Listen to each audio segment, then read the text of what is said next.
Hi, everyone, and welcome to a different version of Weekly Cooking with Becky. Thank you guys so much for answering my poll last week on.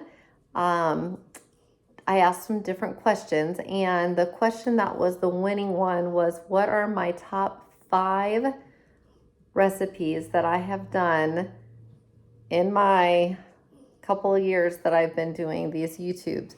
And oh, and that one won. And there was some other good questions on there, but I was like, okay, now I got to narrow it down to 5, which was really, really hard to do for me. So some of my recipes that I've chosen have tons of follows, and some of them don't have very many.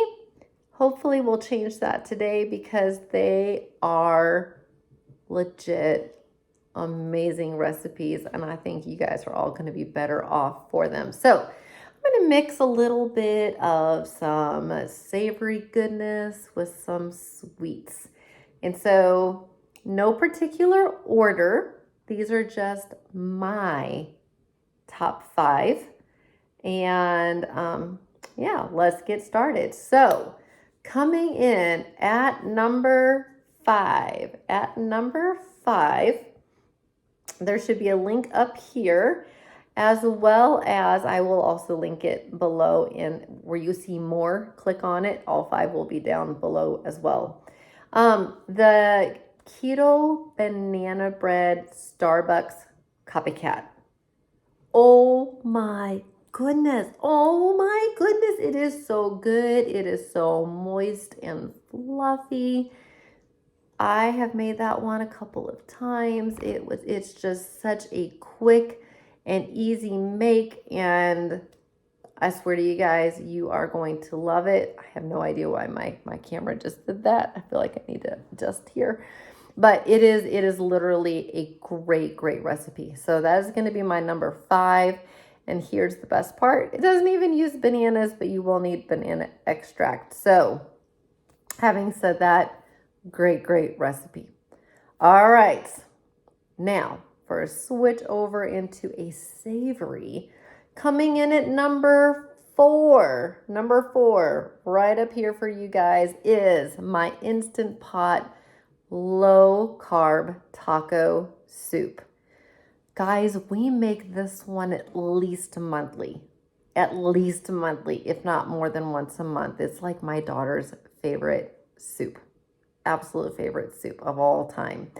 And I used to make it the non-low carb way, and she prefers the low carb way. It is just ridiculously good. It makes 8 servings, or so it says. I will tell you that we make 8 servings, and then I might have just a smidge more, believe it or not. It definitely makes you a good couple nights worth of dinners, and then you could definitely do a couple lunches with it. It is really good. It's good for a cold night, but frankly, if you're into tacos, you just can't go wrong. It's good anytime. So if you like tacos, if you like any type of that Mexican flair kind of meal, you are going to like the low carb taco soup. All right, moving on to number 3. This is one that I have to give a shout out to my mom. I grew up with Nighty Night cookies. So Nighty Night cookies, I have then recreated them. And so by changing it, I went from like, I don't remember, it was something close to 50 carbs to like 0 to 1, like almost 1 carb, not even a full carb. And then like 20 calories versus a couple hundred. So they're great. So these are keto low carb Nighty Night cookies, and these are my number 3, and you'll see those up here. They're very much like a meringue cookie. It is my recipe. There are meringue cookie recipes out there. I just like the way that I do it, and I just kind of take mom's version and I twist it up a little bit.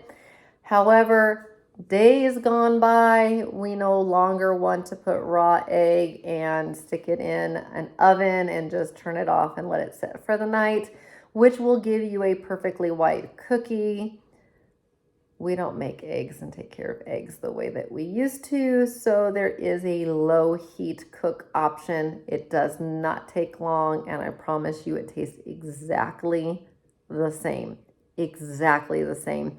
I have been asked to make it party after party after party, and when they see me walk in, I mean, I have to get my hands off of this stuff because it goes like that. It's amazingly good. It's amazingly good. That's my number 3. All right, my number 2 is another one that doesn't have many views, but I will tell you, you're going to wish it did. You're going to wish it did because it's going to become one of your favorites. And this is, my number 2 is my low carb chili. It is good. It is really, really good. It has like a medium heat. It's not low, but once again, if it's medium heat is a little bit too much heat, just back off on the spices a little bit and make it less. Or you're like my husband and you want a little bit more, kick up there. But if you make it as the recipe states, it'll be a medium heat and it is delish. It's another 8-cup serving. It is great. Make it with some keto cornbread. Oh, yes, yes, yes, yes, yes. And chili is another one of those recipes that works any time of the year. So I would totally make that one. And you can do it the Instant Pot way. You could also take your time and do it over stovetop for many hours. All right, my number 1 is not one of my best videos. Let me just say that. This is when I first came live, so it will be linked here. Camera angles are all wrong. I weigh a little bit more. But having said all that, this recipe is one that I make for company when they come from out of town and haven't seen me in a while, because I know that it's going to be a recipe that wins. It will win. And it is divine. Divine. It is so chewy. It is so decadent. Oh my land. It is just so good. You're going to store it in the fridge, but I will tell you, you want it cold because it's a cheesecake brownie. Okay, so you're going to want it cold. However, having said that, the way that it all swirls together, and the fudginess that goes through it, it's good. It is good, and it is rich. It is rich. Back when I made it, I ate 2 pieces. I'm at a point now where I can just eat 1 piece and like walk away. It is just so good. And that's going to be my number 1 right there, is going to be the cheesecake brownies. Now, could I have mentioned more than 5? Absolutely. Absolutely. But that's what you guys asked for. And if I have to think about my top 5, I think those are them.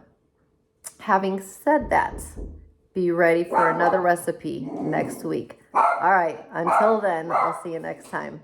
Bye.